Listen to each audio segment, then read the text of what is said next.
Organic chemistry, যেটিকে বাংলায় বলো জৈব রসায়ন। নাদান কোথাকার, তুই এরকম করলে তুমি ভালো কোথাও চান্স পাবি না, ভর্তি পরীক্ষায় ভালো কোনো জায়গায় চান্স পাবি না। বস বসে লেখ। তো যেমনটি বলছিলাম মাই ডিয়ার, তোমাদের এই চ্যাপ্টারটি এত ভালোভাবে পড়তে হবে যে এইচএসসি পরীক্ষায় ফেল করলে ইট ডাজন্ট ম্যাটার, বাট অ্যাডমিশনটা কিন্তু খুবই গুরুত্বপূর্ণ।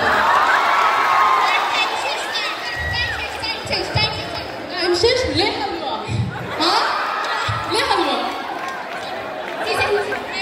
আজ তাহলে এ পর্যন্ত মাই ডিয়ার, তো নেক্সট ক্লাসে দেখা হবে।